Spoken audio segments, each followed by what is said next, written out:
बहुत आने वाली। अच्छा, और गोपियां महाराज बिना पलक मारे ठाकुर को देखती रहती थी, घेर के बैठ जाती थी, कहीं ये गोद में ले, कहीं बोले, कहीं बोले। क्योंकि आखिर ठाकुर का मतलब क्या है? एक दिन हमने शायद यहां व्याख्या की या नहीं, ध्यान नहीं है। आनंद का ही नाम भगवान है और भगवान का ही नाम आनंद है। आनंद और भगवान ये दो चीज नहीं है। वेद में लिखा आनंदम ब्रह्म, आनंद ब्रह्म, और ब्रह्म ही आनंद। जैसे मिश्री कह दो या मिठास कह दो, तो मिश्री और मिठास ऐसा लगता है कि दो चीजें हैं, पर वास्तव में मिश्री ही मिठास है और मिठास ही मिश्री। एक जैसे हम कह दें जल और तरंग, तो ऐसा लगता है कि जल और तरंग जब नाम दो है तो वस्तुएं भी दो होंगी, पर नहीं, जल के ही दो नाम हैं। जिसे हम तरंग कह रहे हैं वो भी जल है, और जिसे जल कहते हैं उसी में तरंग। इसी तरह आनंद और ब्रह्म ये दो नहीं है, एक के ही दो नाम, चाहे उसको भगवान कह दो, चाहे उसे आनंद कह दो। समस्त आनंदों का जो मूल केंद्र है वो परमात्मा। उनके अनेक नाम हैं, उनको निराकार भी कहते हैं, उनको साकार भी कहते हैं, उन्हें ब्रह्म भी कहते हैं, परमात्मा और ईश्वर भी कहते हैं, सच्चिदानंद भी कहते हैं, सत्यम शिवम सुंदरम भी कहते हैं। रूप एक, नाम अनेक। तो गोपांगनाएं आनंद को पा जाएं तो फिर क्या बात। तो मैया ने छुपा दिया, कुछ बालकों को बैठाल दिया और आने वाली गोपियों को खिलाने पिलाने में स्वागत में मैया लग गई। इतने में कन्हैया रोए, गाल वाल बच्चे दौड़े संदेशा देने के लिए कि मैया कन्हैया रो रहा। वो राक्षस गाड़ी में आके समा गया, प्रवेश कर गया, और उसने सोचा कि गाड़ी सहित लेकर के ऊपर चला जाऊं। उस समय ठाकुर की अवस्था कुल 3 महीने की थी, भागवत में सब हिसाब दिया। ठाकुर ने रोते रोते ऐसी लात मारी गाड़ी में, कपड़ा फट गया तो ठाकुर तो नीचे रह गए और गाड़ी रॉकेट की तरह एकदम ऊपर चली गई और कई मील ऊपर जाके फिर पलटी खाई और नीचे आके जब गिरी, महाराज राक्षस मर गया। देवता पुष्प वर्षा के बाजे बजाए, लेकिन ठाकुर को जरा चोट नहीं आई। भगवान ने बहुत से राक्षसों को मारा है। 6 महीने के थे तब तृणावर्त नाम का राक्षस आया, कंस भेजता था, वो वायु की गांठ बन के, बवंडर बन के आया। उस समय भगवान मैया का दूध पी रहे थे। भगवान को लगा कि अगर ये मैया के शहद उठाएगा तो मां तो घबरा के मर जाएगी। प्रभु ने अपना वजन बढ़ा दिया ज्यादा, तो मैया के पैरों में पीड़ा होने लगी। मैया ने उठाया, गोद से नीचे लेटा दिया। इतने में वायु की गांठ आई, धूल भर दी, मां की आंखों में धूल भर गई, वो आंखें मलने लगी। तब तक राक्षस में प्रभु को उठा के ले, पहले वायु बन के आया, फिर अपने रूप में प्रकट हुआ और भगवान को पीठ पर लाद लिया। आकाश मार्ग से जा रहा, प्रभु ने उसके गला ऐसा दबाया जोर से और वजन बढ़ाया कि आगे जा ही नहीं सका, नीचे पत्थर पर गिरा। उसके शरीर के तो टुकड़े टुकड़े हो गए, लेकिन कन्हैया को कहीं खरोंच भी नहीं लगी। देवता जय जयकार करने लगते हैं, बाजे बजाने। ये राक्षसों को मारने का मतलब समझ लो थोड़ा। हर व्यक्ति का हृदय गोकुल है, वृंदावन है, जरा समझो। और हर व्यक्ति के हृदय में राक्षस रहते हैं, जैसे गोकुल वृंदावन में राक्षस आ रहे थे। हमारे हृदय में जो अविद्या है, जड़ता है, सठता है, काम क्रोध लोभ और मोह है, ये सब राक्षस है। और भगवान एक एक राक्षस को मारते जा रहे हैं। इसका संकेत यह है कि यदि तुम अपने दिल में मुझे बसा लोगे तो तुम्हारे हृदय में जितने काम क्रोध लोभ रूपी राक्षस हैं, मैं उन सबको खत्म कर दूं। हाँ, भगवान को गोकुल में लाया गया है तो गोकुल में आने वाले राक्षसों को भगवान खत्म कर रहे हैं। आपके दिल में जिस दिन ठाकुर आ जाएंगे, आपके हृदय में रहने वाले राक्षस उस दिन खत्म हो जाए। जाऊर बास गोपाल करे, दुर्भावना ताउर बास करे न। अरे ममता तरुण तमी अंधयारी, और राग द्वेष उलूक सुखकारी। कताब लगी बसत जीव मन माही, कि जब लग प्रभु प्रताप रवि नाही। राग द्वेष रूपी उल्लू, काम क्रोध रूपी चमगादड़ आपके हृदय में तभी तक रहेंगे जब तक माया का अंधकार हृदय में छाया हुआ है। जिस दिन प्रभु प्रकाश अंदर पहुंच जाएगा, उस दिन ये दोष सारे के सारे निकलकर भाग जाए। ईश्वर को अंदर बैठालने की कोशिश करो। हम एक दृष्टांत दिया करते हैं, बाबू किसी कोठी में आप मित्र से मिलने गए, दरवाजे पर लिखा है कुत्तों से सावधान, होशियार लिखा ना।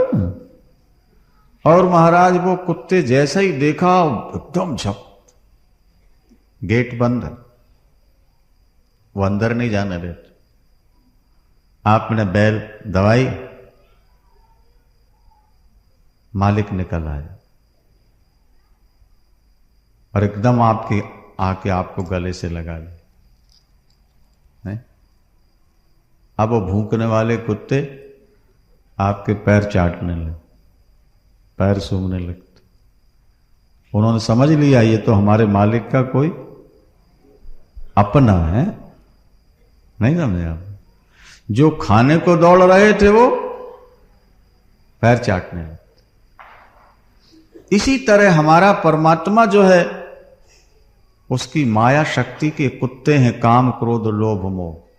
ये बहुत परेशान कर रहे हैं व्यक्ति को, लेकिन जब परमात्मा तुम्हें गले लगा लेगा तो ये कुत्ते अपने आप तुम्हारे चरण चाटने लगेंगे। तुम्हारे प्रति अब जो हमला करते हैं उसको छोड़ देंगे, तुम्हारे प्रति कृपावान दयावान बन जाएंगे, अपने बन जाएंगे। ईश्वर को जब आप हृदय में बसा लोगे तो दोष अपने आप निकल जाए। इसलिए ईश्वर को हृदय में बसाने की कोशिश करो। और उसका सबसे सशक्त माध्यम है भगवत कथा श्रवण करना। भागवत में ये शब्द अनेक बार आया है। अशेष संक्लेश समम विधत्ते गुणानुवाद श्रवणम मुरारे, कुता पुनस्तच्चरणारविंद पराग सेवा रतिरात्म लब्धा। अशेष संक्लेश समम विधत्ते गुणानुवाद श्रवणम मुरारे। जो भगवान की कथाएं सुनते रहते हैं उनके जीवन के सारे क्लेश दोष नष्ट हो जाते हैं।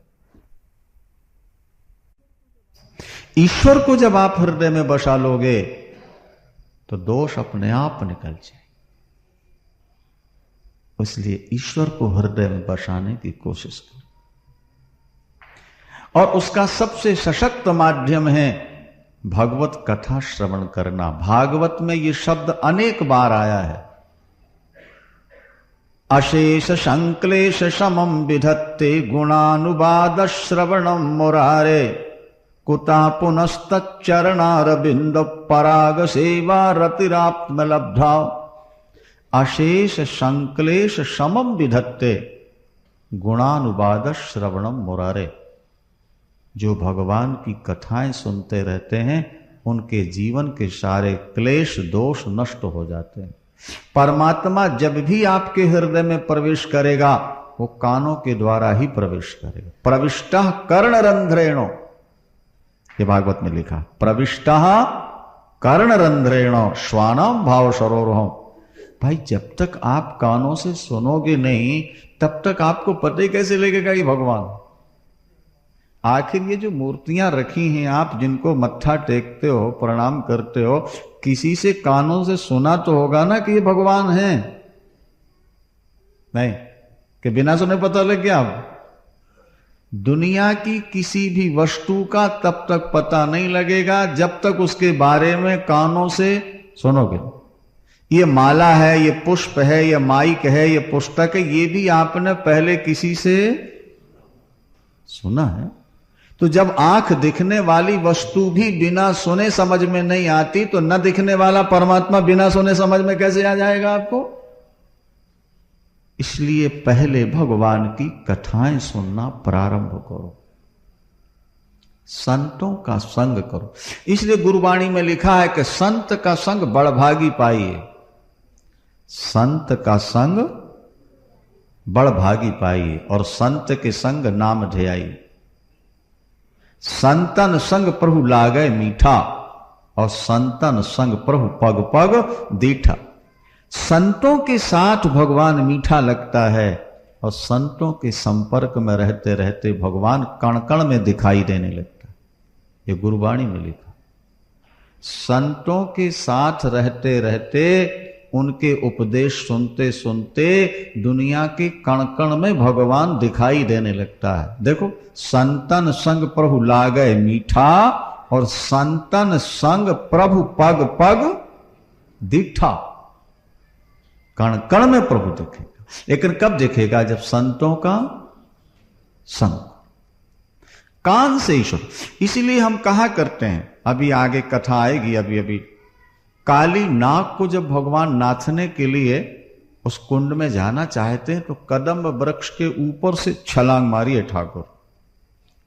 तो कदम्ब का जो पुष्प है, फूल, वो कान की तरह होता है, गोल गोल। कर्ण फूल कहते हैं, कर्ण फूल। उसी की आकृति के कर्ण फूल देवियों के कान में रहते हैं। कदम्ब की डाली पर चढ़ के नीचे छलांग मारी ठाकुर ने। उसका संकेत यह है कि परमात्मा तुम्हारे कानों की डाली से तुम्हारे हृदय में छलांग मारेगा। जब तुम भगवान की कथा सुनते रहोगे तो कानों के द्वारा भगवान तुम्हारे हृदय में पहुंच जाए। इसलिए कथा सुनते रहो, कथा सुनते रहो। तुलसीदास यह चिद विलास जग बूझत बूझत बूझे। ये संसार शुद्ध ब्रह्म है, परमात्मा के सिवा यहां कोई चीज है ही नहीं। लेकिन ये बात सुनते सुनते भजन करते करते समझ में आती। और जब ये बात समझ में आ जाती है तो फिर दुनिया में किसी से बैर नहीं होता, किसी के प्रति हमारे मन में कड़वाहट नहीं रह जाती। क्योंकि हर जगह जब वही है, ओमाज राम चरण रत विगत काम मद क्रोध, और निज प्रभु में देखें जगत तो कहीं सन करें विरोध। भगवान घुटने के बल, हाथों के बल चलने लगते हैं। बच्चे पहले हाथ पैर दोनों के सहारे चलते हैं। और लड्डू गोपाल जन ठाकुर जी का देखा ना स्वरूप, माखन का पेड़ा हाथ में है, ठाकुर जी खाते हैं, बड़े सुंदर लगते। थोड़ा खड़े होने लगते हैं, धूली में गिर पड़ते हैं, धूली शरीर में लग जाती है। एक रसखान मुसलमान हुआ है महाराज, था तो वो मुसलमान, लेकिन पूर्व जन्म का कोई पुण्य था कि वो भगवान कृष्ण का बड़ा भक्त हुआ। रसखान महाराज वो कहता है कि मैंने कृष्ण दर्शन किया है। देखो, अभी भी वृंदावन में उसकी जो कवर है, समाधि है, रसखान। वो बावरा हो गया, वृंदावन की गलियों गलियों में नाचता और ठाकुर को पुकारता, रोता, घूमता रहता। उसने अपनी ही कलम से जो लिखा है वो सुनो।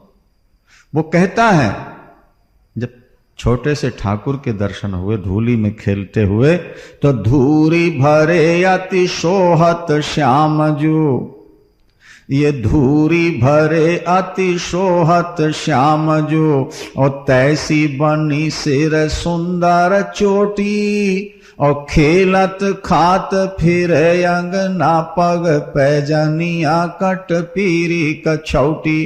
तो या छवि को रस खान बिलोकत। बिलोकत शब्द का क्या अर्थ है हिंदी? देखना।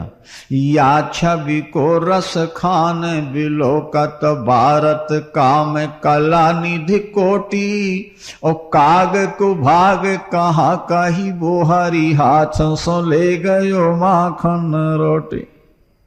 रसखान ने देखा कि ठाकुर माखन रोटी खा रहे और काग भुसुंडी जी आए और माखन रोटी लेके उड़ गए। अरे बोले कितना भाग्यशाली है ये काग भुसुंडी, ठाकुर के हाथ का प्रसाद लेके उड़ गया। देवता पुष्प वर्षा के बाजे बजाए और जय जयकार कर। फिर रसकान लिखते हैं, मैंने सेवा कुंज में ठाकुर का दर्शन किया। वृंदावन में एक सेवा कुंज है। अरे ब्रह्म में ढूंढो पुराणन गानन, वेद ऋचा सुने चौगिन चायन, और देखियो सुनियो कबहू न किते वह कैसे स्वरूप वो कैसे सुभायन। तो टेरत हेरत हारी पर्यो रस खान, बतायो न लोग लुगायन, और देखियो छुपो वह कुंज कुटीर में, बैठो पलोटत राधिका पायन। भगवान कृष्ण राधा रानी के पैर दबा रहे। हाँ, ये मत समझ लेना कि पत्नी के पैर दबा रहे थे, नहीं तो आप लोग भी जाके शुरू कर दो, मामला गड़बड़ा जाएगा ना भैया। राधा माने पत्नी नहीं, राधा माने भक्ति, राधा माने आह्लादनी शक्ति। और भगवान भक्ति के पैर दबा के ये बता रहे हैं कि दुनिया मेरे चरण छूती है, मेरे पैर दबाती है, लेकिन मैं भक्ति के पैर दबाता हूं। भक्ति की जिस पर कृपा हो जाए मैं उसके पीछे पीछे डोला करता। राधा को स्त्री के रूप में नहीं समझना, पत्नी क्यों। पत्नी तो 16,108 हैं, उनमें राधा रानी का नाम नहीं है। राधा तो वो तत्व है जिसे सामान्य व्यक्ति समझ नहीं सकता। सारे संसार को आनंद दे वो कृष्ण, और कृष्ण को जो आनंद दे वो राधा। आह्लादनी शक्ति हमारे शास्त्रों ने कहा, माने परमात्मा को आनंद देने वाले। जैसे मिश्री और मिश्री में मिठास, तो मिश्री है कृष्ण और मिठास है उसमें राधा। राधा इसलिए वृंदावन जाके देखो, कोई कृष्ण कृष्ण नहीं कहता वहां। क्या कहते हैं लोग?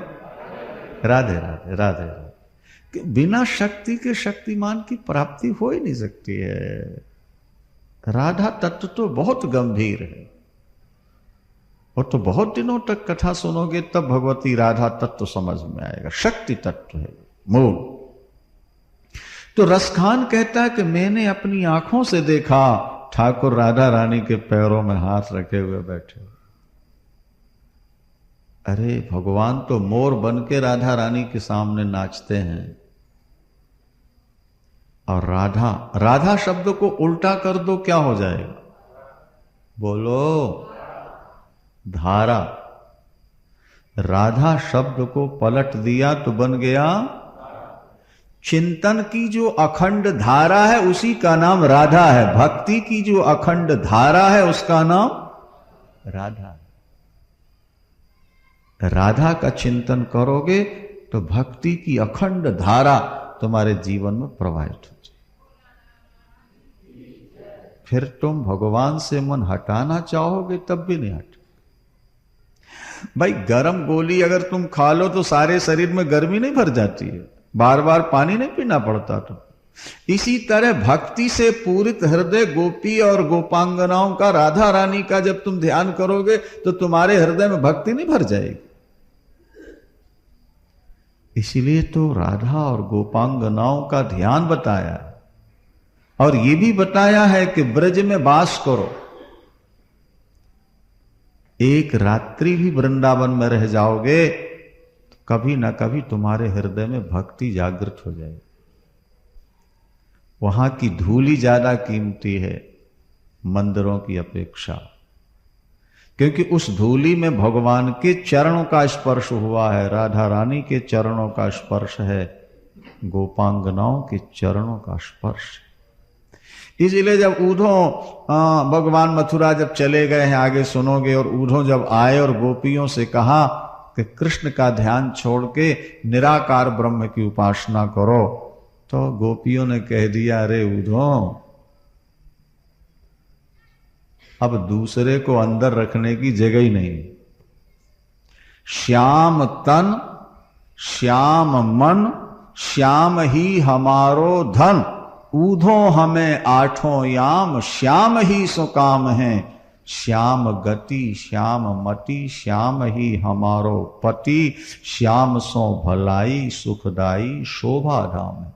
श्याम हिये श्याम जिए, श्याम बिन नाहि जिए, अंधे की सी लाकड़ी आधार श्याम नाम है।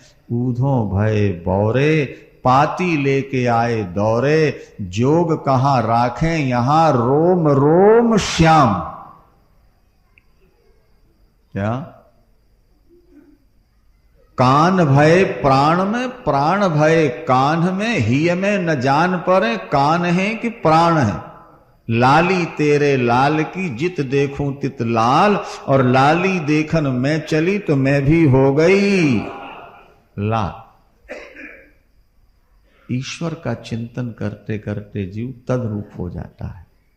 जैसे नदी, नदी कब तक है? जब तक समुद्र से नहीं मिलती। जब समुद्र से मिल जाती है तो फिर वो नदी नहीं कहलाती, फिर वो सागर कहलाती है, समुद्र कहलाती है, अपना नाम रूप छोड़ देती। गंगा, गंगोत्री में गंगा, क्या उत्तरकाशी में गंगा, हरिद्वार में गंगा, प्रयाग में गंगा, काशी और पटना में गंगा। लेकिन जब सागर से जाके मिली तो गंगा सागर, सागर नाम और रूप दोनों खत्म। न नदी का रूप रह गया और न गंगा नाम रह गया, वो तो सागर। इसी तरह तुम जीव जीव जीव तब तक हो जब तक ईश्वर का दर्शन नहीं हुआ। जिस दिन ईश्वर से मिल जाओगे उस दिन ईश्वर ही बन जाओगे। बोलो वृंदावन श्री कृष्ण गोविंद हरे मुरारे, हे नाथ नारायण वासुदेवा। श्री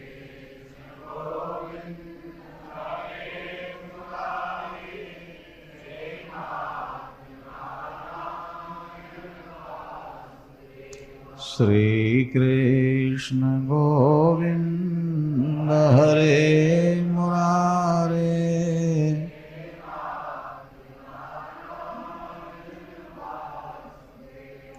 हे नाथ नारायण वासुदेवा,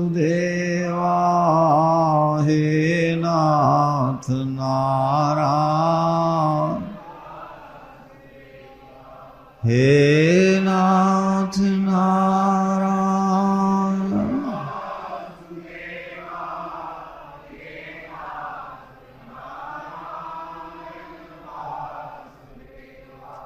श्री कृष्ण गोविंद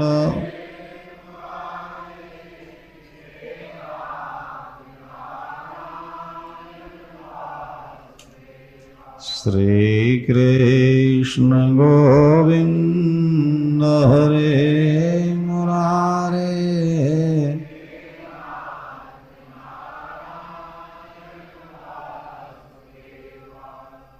मुमताज बीवी जिसके नाम से ताजमहल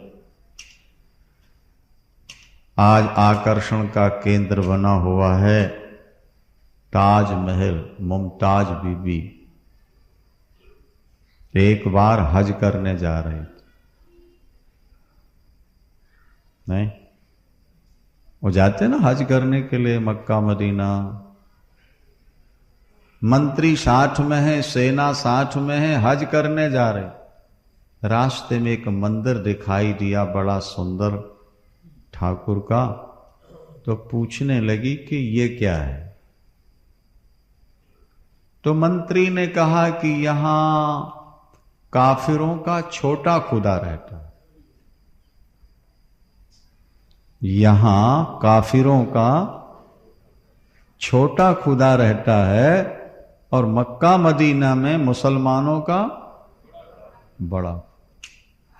तो ताज बीबी ने कहा कि यहां छोटा खुदा है भाई मंत्री से मिलना हो तो संतरी से थोड़ा मित्रता करनी पड़ती है ना। अगर बड़े खुदा का दर्शन करना है तो पहले छोटे ही का कर लेते हैं, फिर चलेंगे। मंत्री चाहता नहीं था कि मंदिर में जाया जाए, लेकिन अब रानी का आदेश कौन तोड़ेगा। जाना पड़ा और जैसे मंदिर खुला, पर्दा खुला, ठाकुर की कृपा है, कब किस पर हो जाए कुछ पता नहीं, न जाने कौन से गुण पर रीझ जाते हैं, कब किस पर कृपा कर दें। कहते हैं जैसे ताज बीबी ने भगवान कृष्ण का दर्शन किया, वहीं लोटपोट हो मंदिर, और मंत्रियों से कह दिया मेरी हज हो गई। अब अगर इससे कोई बड़ा देवता है, खुदा है, तो वो दूसरों के लिए है, मेरे लिए इससे बड़ा कोई देवता खुदा है ही नहीं। बात कर वापिस लौट गई। उसने नमाज पढ़ना छोड़ दिया, कलमा कुरान छोड़ दिए। अब वो घंटी बजाती है, देव और भगवान कृष्ण की मूर्ति रख के पूजा कर रही। वो अपनी कलम से लिखती है, जरा ध्यान देना बात पर। कौन? वो मुमताज अपनी कलम से लिखती है। सुनो दिल जानी, भगवान कृष्ण के लिए कहती है, सुनो दिल जानी माड़े दिल दी कहानी। माड़े दिल दी मान मेरे दिल की। सुनो दिल जानी माड़े दिल दी कहानी, तू अदस्त हूं बिकानी, बदनामी हूं सहूंगी मैं, देव पूजा ठानी, मैं नमाज हूं भुलानी, तजे कलमा कुरान तांडे गुणन गहूंगी मैं, सांवला सलोना सिरताज कुल्लेदार, तेरे नेह दाग में निदाग हो दहूंगी मैं, नंद के फरचंद कुर्बान तेरी सूरत पर, तेरे नाल प्यारे हिंदवानी बन रहूंगी। अगर तू केवल हिंदुओं को मिलता है तो तुझे पाने के लिए मैं हिंदवानी बन जाऊंगी, और अगर तू जगत का परमात्मा है तो मुझ पर कृपा कर दे। अब भले मेरी बदनामी हो, पर मैं अब कलमा कुरान सब भूल गई, अब तो केवल तेरी पूजा ही याद रह गई, तेरा स्वरूप ही दिमाग में रहे। कहने का अभिप्राय यह है कि ठाकुर एक बार कृपा करते। देखो भाई, सीधी सी बात है, पाप कटेंगे, हृदय निर्मल हो। हृदय निर्मल हुआ और कोमल हुआ, और कोमल हृदय में जहां कथा सुनी हृदय पिघलेगा, और पिघले हुए हृदय में परमात्मा का स्पष्ट आभास होने लगे। जैसे जमे हुए घी में अपना मुख नहीं दिखता, पर पिघल जाए तो प्रतिबिंब दिख जाता है। जमे हुए बर्फ में अपना मुंह नहीं दिखता, पर वो पिघल के पानी बन जाए तो प्रतिबिंब दिख जाता है। इसी तरह कठोर हृदय में परमात्मा नहीं दिखता, वो पाप धुल जाने के बाद हृदय थोड़ा सा पिघल जाए तो परमात्मा का दर्शन होने लगता है। सीधी सी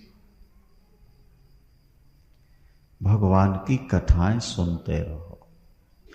ठाकुर जी चलने लगे, बड़े सुहावने, पैरों में नूपुर, कमर में करधनी, पीली झंगुलिया, गले में बघनखा, हाथों में पहुंची घुंघराले घुंघराले बाल। मैया की अंगुली पकड़ के ठाकुर चलते हैं, है ना। कौशल्याम्बा की अंगुली पकड़ के राम चलते हैं, और यशोदा मैया की अंगुली पकड़ के श्याम चलते हैं। तुलसीदास जी ने बहुत अच्छा लिखा कि ठुमुक चलत रामचंद्र, अरे ठुमुक चलत रामचंद्र, बाजत पैजनिया, बाजत पैजनिया, ठुमुक चलत रामचंद्र।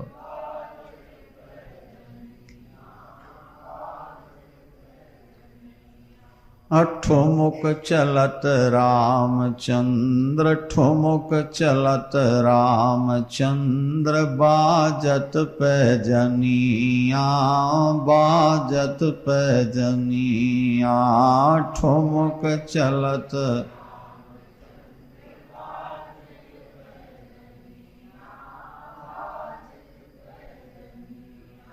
हर मां सोचती है, देखो विवाह हुआ और मां बनने की इच्छा हो जाती है, स्वाभाविक। गर्भ रह जाए तो खुशी, बड़ी खुशी। अब मुंह कब देखूंगी, ये छटपटाहट रहती है। और जब मुंह देख लेती है तो फिर छटपटाहट होती है, ये कब चलने लगेगा, कब बोलने लगेगा। एक अंदर से भाव रहता है मां का, एक कब चलने लगे और कब, और जब चलने बोलने लगेगा तो कब पढ़ने लगे, यह भाव बन जाता है।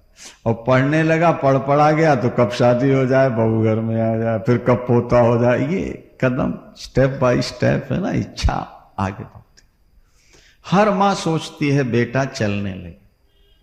तो कौशल्याम्बा और यशोदाम्बा अंगुली पकड़ के ठाकुर को चलाना से, और फिर अंगुली छोड़ देते, पकड़, अपने आप भी चले। तो किल किलाय चलत धाय, अंगुली छोड़ दी ना। जब बच्चा चलना सीखता है तो अंगुली छोड़ दो तो लटपटा जाता है और गिर पड़ता है दौड़ के। तो किल किलाय चलत धाय, और गिरत भूमि लटपटाय। तो धाय मातु गोद लेत, दशरथ की रनिया, दशरथ की रनिया। अरे ठुमुक चलत रामचंद्र,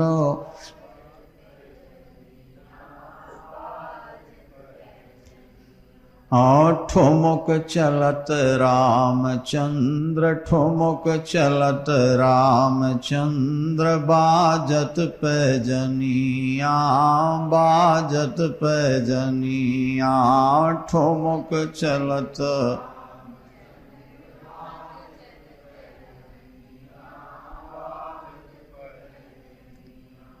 जब ठाकुर गिरते हैं तो मैया दौड़ के उठा लेती है। तो अंचल रज अंग झार, क्या, अंचल रज अंग झार, अपनी धोती से धूली जो लग गई ना उसको मां, अंचल रज अंग झार, विविध भांति सो दुलार। हाँ, भगवान रो पड़ते हैं। भगवान कृष्ण की बाल लीला में आता है कि ठाकुर जी चौखट नहीं चढ़ पाते। अब आजकल तो 3 लकड़ियों की चौखट बनती है ना, पहले के जमाने में 4 लकड़ी की चौखट बनती थी, नीचे भी लकड़ी है। तो ठाकुर वो चौखट नहीं चढ़ पाते थे। कभी कभी चलते चलते जल्दी में जब अंदर आने लगे ना तो ठोकर लगे और गिर जाते, तो रोते थे, ये क्यों लगा रखी, नहीं तो मैया कहती थी निकलवा दो। संत कहते हैं जो 2 पग में 3 लोग को नाप सकता है वो यशोदा मैया के दरवाजे की चौखट को पार नहीं कर पा रहा। जरा देखो तो नाटक कितना विचित्र। 52 बन के 2 पग में 3 लोग नापता है, हाँ, और कृष्ण बन के, राम बन के चौखट पार नहीं कर पाते। तो मैया अपनी धोती से धूल पोंछती है, बार बार छाती लगाती हैं और सोने का खुनखुना लेकर के देती, मिठाई देती। अरे तुम तो इतने वीर हो, तुम तो महाराज दशरथ के भी पुत्र हो, है ना, क्या हुआ, गिर गए तो कौन सी चोट लग गई। अच्छा, भगवान कहते हैं हमारा हाथ क्यों छोड़ दिया। अच्छा, अब हाथ नहीं छोड़ूंगी लाला, एक बार। भगवान कृष्ण ठीक वही लीला है। गोपी ग्वाल बाल भगवान की मधुर लीला देख देख कर आनंद लेते हैं। कभी दीवालों पर, मणियों की दीवालों पर जब अपना प्रतिबिंब दिखाई देता है तो भगवान उलझ जाते हैं, मैया इसको ला दे, ये बड़ा सुंदर है, अगर मैं छोरी होता तो इसके साथ ब्याह करा लेता। बोलो वृंदावन। अरे लाला ये तो तेरी परछाई है, तू ही तो इसमें दिख रहा है, मैया मैं इतना सुंदर कहाँ हूं, ये तो बड़ा सुंदर है। भागवत में लिखा है कि भगवान की सुंदरता दूसरों को आश्चर्य में डाल दे, मोहित कर दे, ये कोई आश्चर्य नहीं है। भागवतकार कहते हैं भगवान की सुंदरता भगवान को मोहित कर देती है अपने आप। सुंदरता की चरम सीमा। और इसीलिए शास्त्रों ने कहा, संतों ने कहा कि वो सुंदरता अगर एक बार दिख जाए तो दुनिया की सारी सुंदरता कचरा घर की तरह नजर आने लगेगी। कचरा घर, कचरा घर एक बार दिख जाए। सोई सुख लवलेश सपने जिन बारिक लेहो, ते नहीं गने खगेश ब्रह्म सुख ही सज्जन सुमति। अरे स्वप्न में भी जिसको वो आनंद मिल गया वो तो ब्रह्म सुख को भी छोड़ देता। इसलिए जब उद्धव कहते हैं गोपियों से कि नाता तोड़ दो, तो गोपियां कहती हैं अरे उद्धव, कृष्ण की कथा सुनने वाले ध्यान से सुन लें तो घर तो छोड़ देते हैं, कृष्ण को नहीं छोड़ पाते। और जिन्होंने गले लगाया हो, मक्खन खिलाया, अंजन लगाया, उनसे तुम कल्पना करते हो कि कृष्ण को छोड़ देंगे वो? कैसी बावरी जैसी बातें करते हो, तुम बावले हो गए।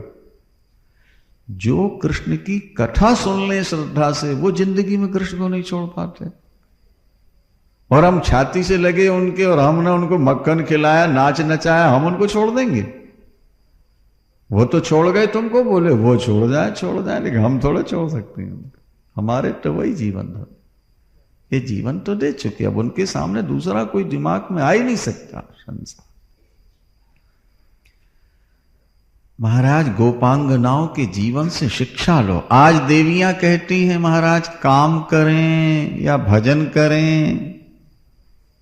अरे हमने कहा कि अभी तुम्हें भजन का ढंग आया नहीं है। अभी अमृतसर में एक महिला ने, बहुत बड़े घर की है, दीक्षा ले ली, अब नाम जपे कथा में, तो बाद में कहती गुरुजी कथा सुनने लगूं तो उंगली बंद हो जाती है, और उंगली चलाने लगूं तो कथा से मन वो हो जाता है। हमने कहा बेटे अभी प्रारंभ है ना, प्रारंभ में ऐसा ही होता है। टाइप करने वाले जो होते हैं, जब सीखते हैं तो पहले मैटर देखते हैं, फिर वो देख करके फिर उंगली लगाते हैं, और जब अभ्यास हो जाए तो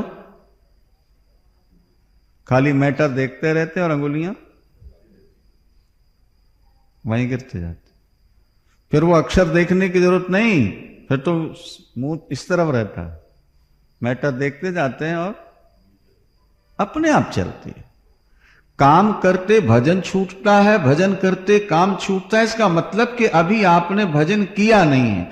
जब भजन करना शुरू कर दोगे, अभ्यास हो जाएगा, तो भजन भी होता रहेगा और काम भी होता रहेगा, तो कोई बाधा नहीं पड़ती है। अरे ज्यों तिरिया सिर कुंभ धरी मन राखे तामा, त्यों रज्जू करि राम सौ कारज बिन से नाई। आपने कई महिलाओं को देखा होगा, पुरुषों को सिर पर घड़ा रख के नाचते हैं, जल की भरी गड़वी सिर पर रख के नाचते। देखा आपने? नहीं देखा भाई? बोलो। अच्छा, वो पैर भी मटका रही और हाथ भी मटका रही है और सिर भी मत हिला रही है और गड़वी गिरती नहीं। ऐसा क्यों हो रहा है? उसका ऐसा अभ्यास है कि वो ये क्रिया भी कर रही है, लेकिन अपने मन को वो गड़वी पर, घड़े पर रखती है। ऐसा क्यों हो रहा है? उसका ऐसा अभ्यास है कि वो ये क्रिया भी कर रही है, लेकिन अपने मन को वो गड़वी पर, घड़े पर रखती है, गिरता। तो जैसे वो नाच भी रही है और बिना पकड़े घड़े को संभाल भी रही है, इसी तरह जब तुम्हें अभ्यास हो जाएगा तो तुम घर का काम भी करते रहोगे और प्रभु का नाम भी जपते रहोगे। कोई बाधा नहीं आई। अब कल सुनेंगे आप लोग गोपांगनाओं की दिनचर्या, प्रातः काल से लेकर रात्रि पर्यंत क्या क्या काम करती हैं और भजन कैसे करते हैं। वृंदावन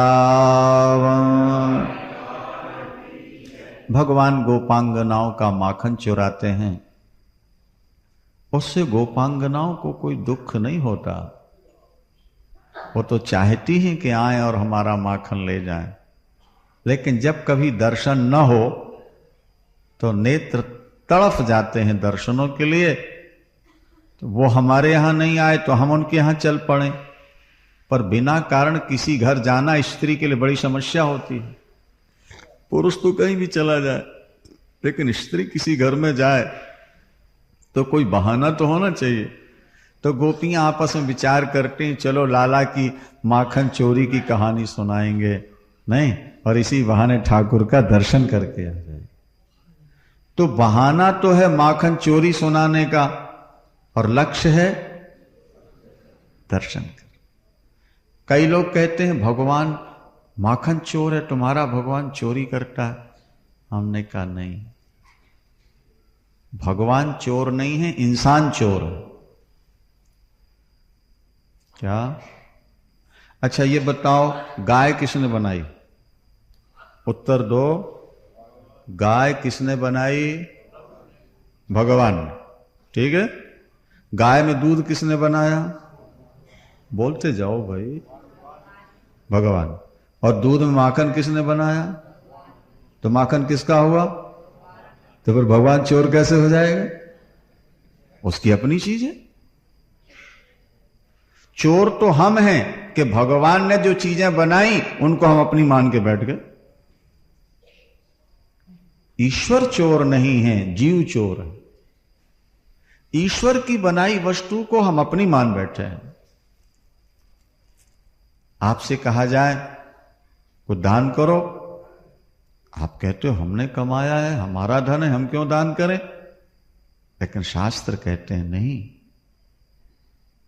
आपने जो कमाया है उसमें ज्यादा हिस्सा ठाकुर का है। एक सेठ ने चौड़े बाजार में 15 लाख रुपया देकर पगड़ी एक दुकान खरीदी। क्या? कितने लाख? और 15 लाख का कपड़ा उसमें डाल दिया 10 लाख का, और 2 नौकर एक मुनीम बैठा दिया। सेठ जी की और भी दुकानें हैं, वहां पहुंच नहीं पाते। सारा दिन वो नौकर और मुनीम काम करते हैं। मुनीम की तनख्वाह 2000, नौकरों की तनख्वाह 1-1000। 2 और 2 कितना हुआ? 4। और महीने की प्रॉफिट है उसमें 50,000। हाँ जी, या 1 लाख। सेठ जी जाते नहीं, बैठते नहीं, परिश्रम करता है नौकर, मुनीम और नौकर। तो जो लाख रुपया प्रॉफिट हुआ, 50,000 प्रॉफिट हुआ, उसका हकदार सेठ है या नौकर और मुनीम है? बोलो। हाँ, लो कह रहे हैं सेठ है। नौकर काम करता है, मुनीम काम करते हैं, और कहते हैं प्रॉफिट सेठ जी मिलेगा। क्या मजेदार बात है। तो सेठ जी कहते हैं कि महाराज ध्यान दो, बोलो वृंदावन। यहां के सेठ लोग कहते हैं महाराज जी ये ठीक है कि नौकर काम कर रहा है, मुनीम काम करते हैं, सेठ नहीं जाता। लेकिन अगर 15 लाख रुपया पगड़ी देकर दुकान न खरीदी जाती चौड़े बाजार में, और 10-15 लाख का कपड़ा न डाला जाता, तो 1 लाख का प्रॉफिट महीने में कैसे होता? केवल नौकर के परिश्रम से ही तो नहीं इतना रुपया मिल सकता था, वो तो मालिक के रुपये से रुपया मिल रहा, इसलिए हकदार उसका मालिक। ठीक है ना? अच्छा ये बताओ, आपकी आंखें किसने बनाई? जवाब देते जाओ। हाथ किसने बनाए? पैर, दिल, दिमाग। अच्छा, तो ये सब चीजें किसकी हो गई? तो इससे जो हमने कमाया उसका हकदार कौन हुआ? भगवान। और जमा कर रहे हो अपनी तिजोरियों में, बैंक में, और कहते हो भगवान। भगवान चोर हुआ कि हम चोर हैं? हमारा भगवान चोरी नहीं करता। किसी गोपांगना के यहां जब ठाकुर माखन चुराने जाते और गोपांगना पकड़ के कहती लाला जी क्यों आए, तो भगवान भोलेपन में उत्तर देते थे, सखी अपना घर समझ के आ गया हूं। बोलो वहां के धोखे से अपना घर समझ के आ गया थे। बिल्कुल ठीक है, भगवान तो अपने ही समझ के आ रहे हैं, लेकिन तू पराया समझ रही है कि ये मेरे घर क्यों आ गए। भाई घर की सारी वस्तु तो भगवान की है ना, घर तो भगवान का है, सकल भूमि गोपाल की है, तो सब कुछ ईश्वर का है। तो हम असल में भगवान तो सबको अपना मानता, लेकिन हम भगवान को अपना नहीं मानते, भगवान की वस्तु अपनी नहीं मानते। बस यही हमारी समस्या है। भगवान की वस्तु को अपनी हम मान लेते हैं, भगवान को अपना नहीं मानते। बेटा बाप की जायदाद का हकदार तो बन जाता है, लेकिन बाप की सेवा के लिए हकदार नहीं बनता। बेटा बाप से जायदाद तो ले लेता है, लेकिन बाप की सेवा नहीं करता, प्यार नहीं करता। यही हाल हमारा है कि हम परमात्मा से सुख संपत्ति तो लेते हैं, पर परमात्मा का भजन नहीं करते, उसका स्मरण नहीं करते। यही हमारी जिंदगी की सबसे बड़ी कमजोरी है, समझे। गोपांगना शिकायत करने आई, कन्हैया माखन चुराते हैं, तो यशोदा मैया ने कहा कि तुम अंधेले में रख दिया करो। गोपियों ने कहा मैया यही तो समस्या है, जहां ये खड़े हो जाए वहां अंधेला रह ही नहीं जाता, वहां उजेला हो जाता है। इनके शरीर से प्रकाश निकलता। छींके पर रख दिया करो, बोले ये सीढ़ी लगा लेते हैं। कहां मिलती है सीढ़ी, बोले ग्वाल वालों को झुका देते हैं, एक के ऊपर दूसरा तीसरा सीढ़ी बना के ऊपर चढ़ जाते हैं। खाएं तो खाएं और लुटा देते हैं। और मैया कहती क्यों रे तू माखन चुराने जाता है। अरे मैया मैं काहे को किसी की चोरी करूं, मैं तो सुबह से बछड़े चराने जाऊं, शाम को लौट के आऊं, छोटे छोटे मेरे हाथ, इनका कैसे। तो ये शिकायत करने तो आई है मैया, ये शिकायत करने नहीं आई, ये मुझको घूर घूर के देखने आई है। मेरे को ढीठ लगेगी, मैं मरूंगा, तू बिना बेटे की हो जाएगी। बोलो वृंदावन। मां के गले लग के रोने लगते, ये झूठी चोरी लगाते। और गोपियां खूब हंसती हैं ठाकुर का दर्शन करके। एक दिन भगवान ने मिट्टी खा ली, ग्वाल वालों ने शिकायत की, मैया कन्हैया ने मिट्टी खा ली। मैया को क्रोध आ गया। मैया ने कहा अरे चटोरे, अरे चंचल अजितेंद्री, तू माटी भी खाने लगा है। पता नहीं माटी खाने से पेट में कीड़े हो जाते हैं। छड़ी उठाई मैया, तूने माटी खाई है। भगवान झूठ बोल गए, ना हम भक्षितवानम वो सर्वे मिथ्या विशंसिना। मैया मैंने मिट्टी नहीं खाई। फिर ये कह तो रहे हैं, बोले सब झूठ बोलते हैं। अगर तुझे विश्वास ना हो मेरा मुंह देख ले। भगवान ने बंदर घुड़की दी ना, जोर से बोल दो शायद सामने वाला विश्वास कर ले। जैसे बंदर एकदम दौड़ता है ना। मैया ने कहा अच्छा देखा मुंह अपना, तो भगवान डर गए कि मिट्टी तो मुंह में है ही है, खाई थी। और छड़ी जब देगी तो डरे, आंखें बंद कर ली कि जैसे मुंह खोलूंगा वैसे पीठ में लगेगी जोर से मारा। तो बस भगवान ने मुंह तो खोल दिया, लेकिन छड़ी नहीं पड़ी पीठ पर। क्यों? जब मुंह खोला तो भगवान की महाशक्ति ने मुंह के अंदर सारा ब्रह्मांड दिखा दिया। सूर्य, चांद, पृथ्वी, गंगा, यमुना, समुद्र, हिमालय, और तो और गोकुल भी अंदर ही दिख रहा, यशोदा भी अंदर बैठी हुई है भगवान के मुख में। अब तो मां घबरा गई, किम स्वप्नो, मैं कोई सपना तो नहीं देख रही। ए तदुत देव माया, ये किसी देवता की माया तो नहीं। किम्वा मदीयो बत बुद्धि मोहा, मेरी बुद्धि में कोई विकार तो नहीं आ गया। अरे कहीं मेरा लाला भगवान तो नहीं है। बस भगवान ने मुंह बंद कर लिया। मेरी मैया मुझको भगवान न समझे तो अच्छा है, भगवान समझ लेगी तो फिर हाथ जोड़ने लगेगी, अभी तो उखल से बांधना है। बोलो वृंदावन।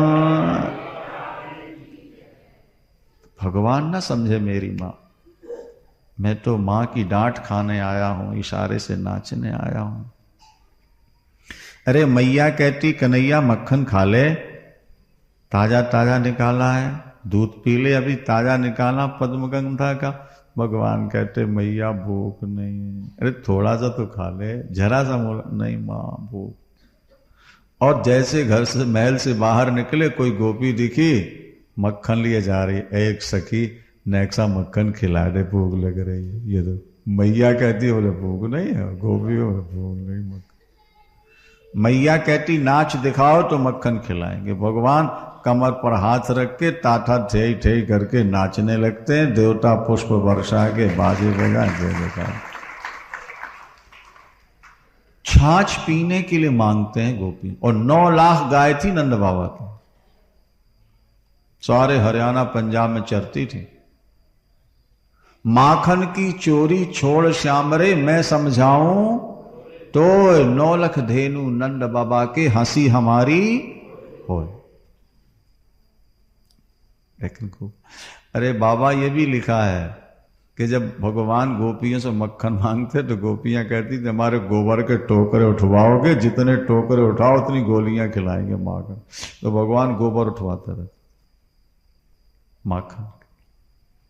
अच्छा गोपियां कहती नाचो तो नाचते। मानो भगवान ने ये बताया कि जो मुझसे प्यार करते हैं, अपना जीवन मुझे दे देते हैं, मैं उनके इशारे पर नाचा करता, उनका अपना बन जाता हूं।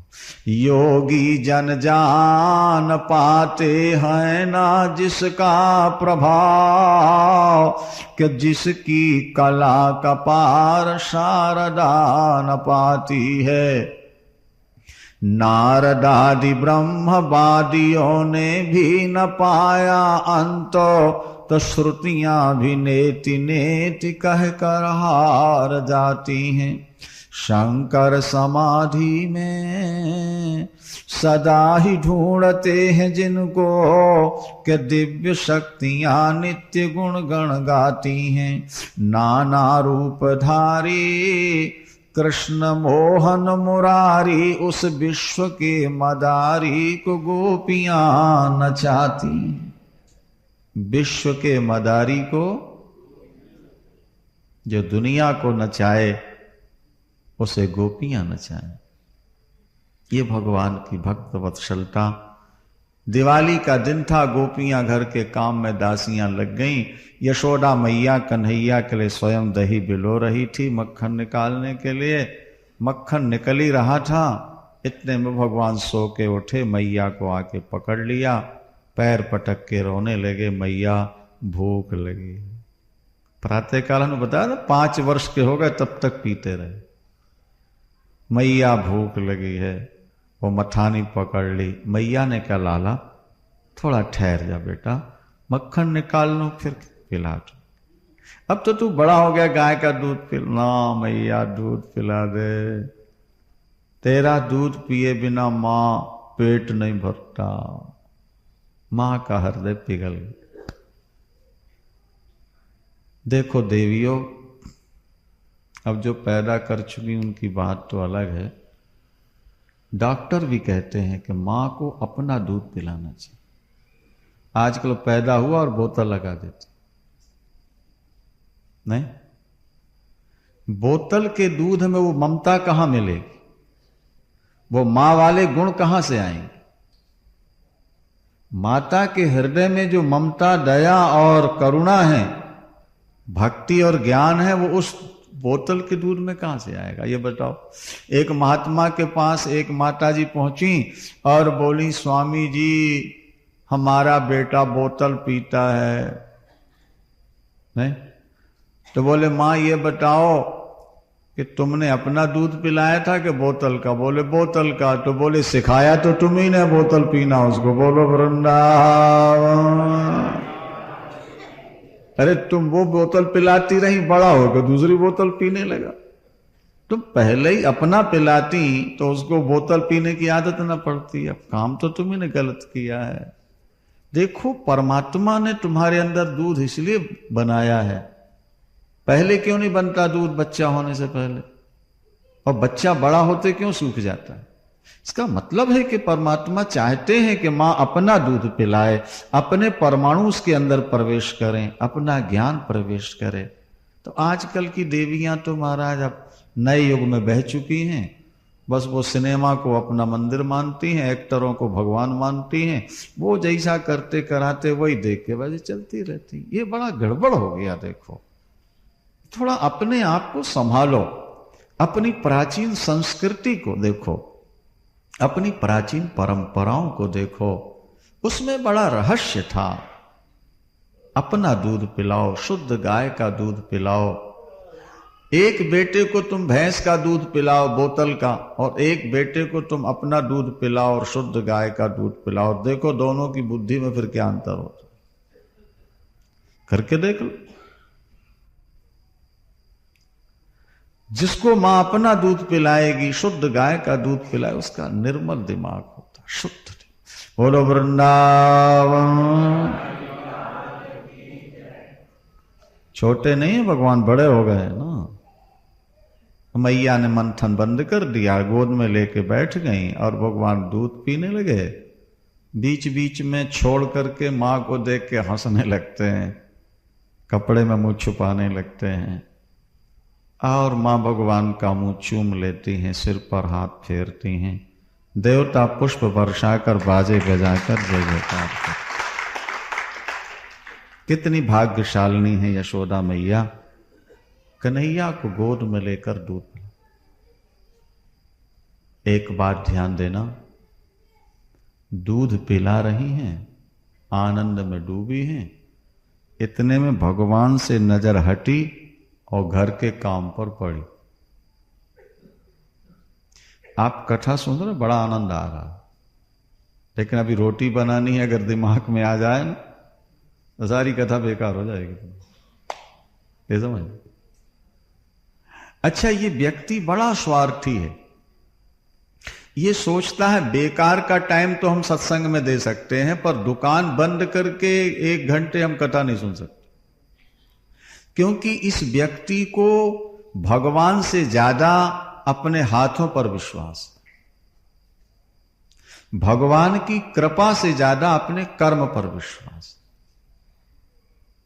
लेकिन ये गलत है, ये ध्यान रखना। माता के गर्भ में जब आप उल्टे लटके थे 9 महीने तक, तो बिना काम किए रोटी मिलती रही, आपको नहीं मिली? बोलो भाई। और पैदा होते ही मां के दूध पैदा हो गया कि नहीं? अरे जब दांत नहीं तब दूध दियो, और जब दांत हो जाते हैं बच्चे के तो दूध सूख जाता है। अब रोटी खा के हजम कर लेगा। जब रोटी चबा नहीं सकता तो लिक्विड पदार्थ परमात्मा ने मां के हृदय में भर दिया। जब दांत नहीं तब दूध दियो, अब दांत दियो कहा अन्न न दई है। जो जान को देत अजान को देत, जहान को देत सो तू को ही दई है। ओ काहे को सोच करे मन मूरख, सोच कि ये कछु हाथ न आई। काहे को सोचता है? ठाकुर का चिंतन कर, काम भी कर। नहीं, आज व्यक्ति काम के लिए राम को छोड़ देता है, लेकिन शास्त्र कहते हैं नहीं, राम के लिए काम छूट जाए छोड़ दो।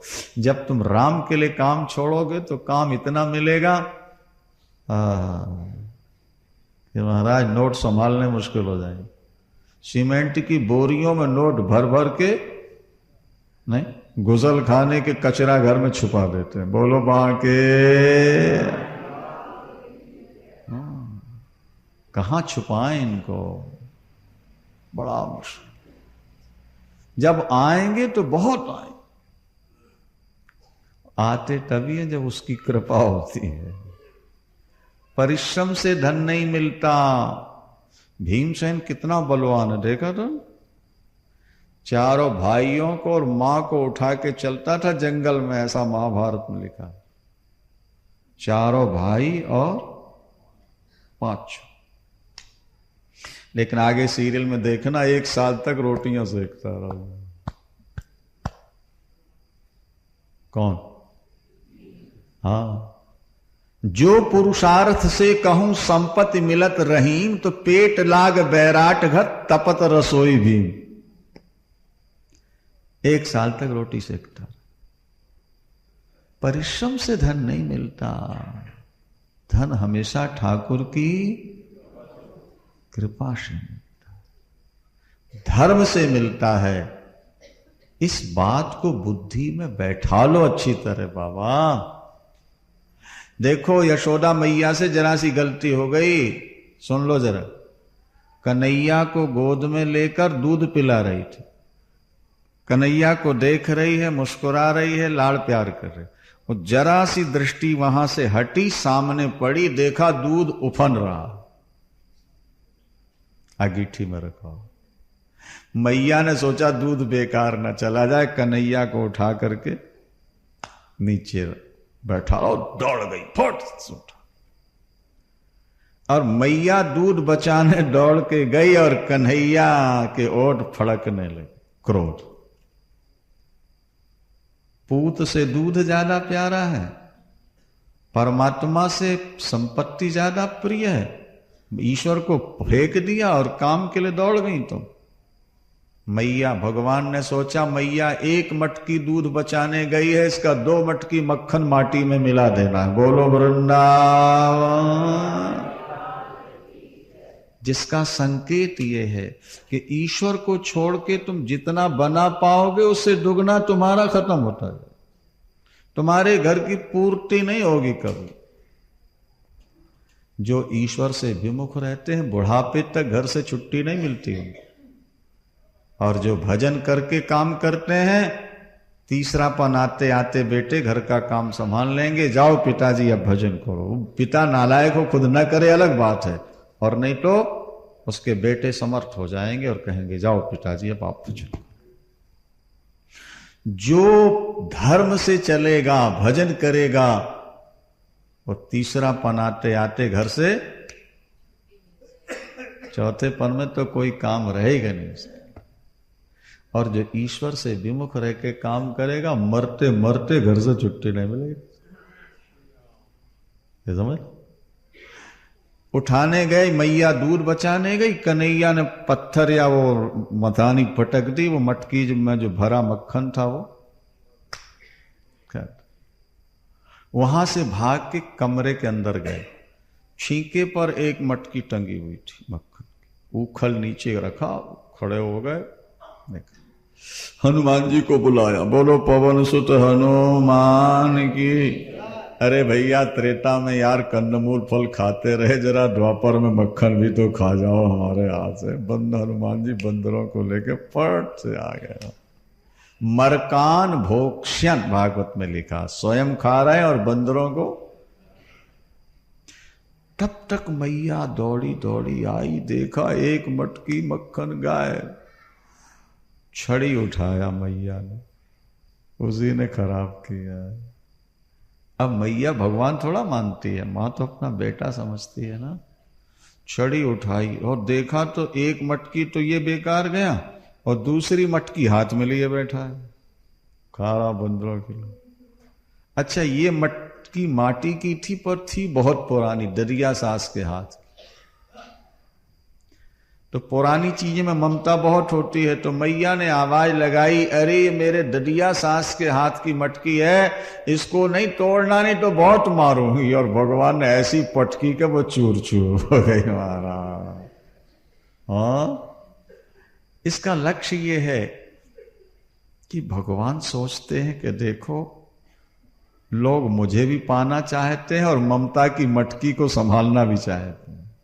ये ममता की मटकी जब तक फूटेगी नहीं, तब तक ईश्वर अपना कैसे बने।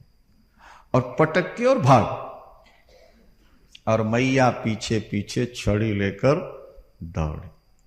नहीं, और दौड़ते दौड़ते देखो, भगवान भागेगा तो कोई पकड़ नहीं सकता, क्योंकि उसके पैर तो बहुत लंबे हैं, 2 पग में 3 लोग नाप लेता है, 52 रूप। लेकिन मैया जब पीछे दौड़ी, अच्छा ज्यादा तेज नहीं दौड़ पाती थी, क्योंकि मैया का शरीर थोड़ा सा भारी था, कटी भाग थोड़ा स्थूल था भागवत में।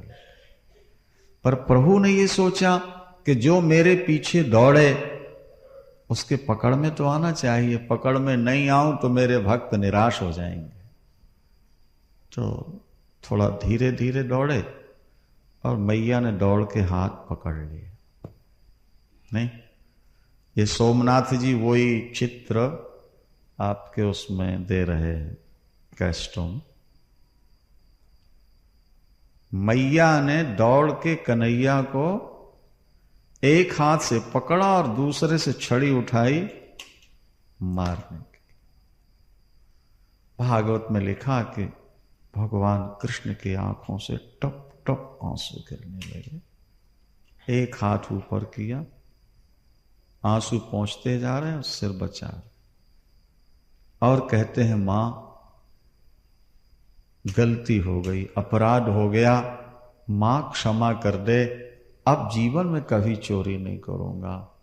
बाबा नंद की सौगंध उठवा ले, गौ की सौगंध उठवा ले, पर मैया मारे नहीं मेरे को, चोट लग जाएगी। मां मुझे माफ कर दे, मैं जैसा भी हूं तेरा इकलौता बेटा हूं। एकदम आंखों से आंसू छर छर छर, काजल सब गाल में, कपड़ों में, कांपना। संत कहते हैं जिसकी भ्रगुटी टेढ़ी होने से काल डर जाता है, भय भी भयभीत हो जाता है, आज वो मैया की पतली छड़ी से डर कर रो रहा। जो हिरण्यकश्यपु हिरण्याक्ष की गदा से न डरा, जो रावण के बाणों से न डरा, नहीं, जो कंस की शक्ति से न डरा, वो भगवान आज पतली छड़ी से। ये दुनिया को भगवान ने बताया है कि मैं भक्तों के वश में हूं, भक्तों के सामने मेरी शक्ति गायब हो जाती। मां मां कह के जब चीखने लगे मैया मारे नहीं मारे नहीं, तो मां का माखन जैसा कोमल हृदय पिघल गया। एक ही एक तो है, अगर चोट लग गई दवाई भी तो फिर मां को करनी पड़ेगी। छड़ी तो गिर गई, पकड़ के रस्सी उठाई, बांध दूं खल से, थोड़ी देर खाने पीने को नहीं दूंगी तो ये डर जाएगा, फिर चोरी नहीं करेगा। जिनका नाम लेके बड़े बड़े पापी संत बन गए, वो मैया अपने भगवान की चोरी छुड़ाने के लिए गणेश जी का पूजन करती थी। गणेश चौथ नहीं हो व्रत, तो गणेश चौथ का व्रत करती हैं यशोदा जी, और 1000 बेसन के लड्डू बना के गणेश जी को भोग लगाती हैं। और मांगती क्या है बोलो, पता है? हे गणेश भगवान, इसकी चोरी छुड़ा दे, इसकी गंदी आदतें छुड़ा दे, हम तुझे प्रणाम। एक बार तो यशोदा जी ने भगवान के दोनों हाथ बांध दिए पीछे, और 1000 लड्डू बना के गणेश चौथ को गणेश जी के सामने रखा, और गणेश भगवान इसकी चोरी छुड़ा देना। और गणेश जी ने क्या किया, अपनी सूंड से लड्डू उठा के भगवान के मुंह में दे दी। आंख बंद करके यशोदा बुलवा रही थी ना लाला से, बोल गणेश भगवान, मैया ने चौथ का व्रत किया, 1000 लड्डू हम चढ़ा रहे हैं, हमारी आदत सुधार दो, हमारी बुद्धि ठीक कर दो। बोलते बोलते चुप हो गए, क्योंकि बीच ही में गणेश जी ने मुंह में लड्डू डाल दिया। तो मैया ने सोचा बोलते बोलते चुप क्यों हो गया, आंख खोल के देखा तो लड्डू खा रहा है। तो मैया समझ गई यहां भी चोरी कर ले, सारे लड्डू झूठे कर दिए, एक थप्पड़ लगाया गाल में, सारे लड्डू झूठे कर दिए तूने। तो भगवान के टप टप आंसू गिरन, जल्दी लड्डू तो गुटक गए, और बोले मैया मैंने लड्डू नहीं, जो मेरे पर हाथ बने। तो लड्डू कैसे तेरे मुंह में आ गया, पे झुक करके तूने मुंह से पकड़ लिया होगा ना। मां गणेश भगवान ने सूंड से उठा के मेरे मुंह, झूठ बोलता है, देवता कहीं देते हैं। बोले मैया तेरी सौगंध खाऊं, गणेश जी ने दी। अच्छा बोले मेरे सामने खिलाए, गणेश तो मानो। तब फिर गणेश भगवान कहने लगे, भगवान कृष्ण ने कहा हे गणेश भगवान, अगर मार से बचवाना है मेरे को तो एक लड्डू और दे दो, तो नहीं तो मैया बहुत मारेगी। और गणेश जी की फिर सूंड उठी, मूर्ति लड्डू उठा के और भगवान के मुंह में दे दिया, देवता पुष्प बरसाने लगे, वहां से चले गए।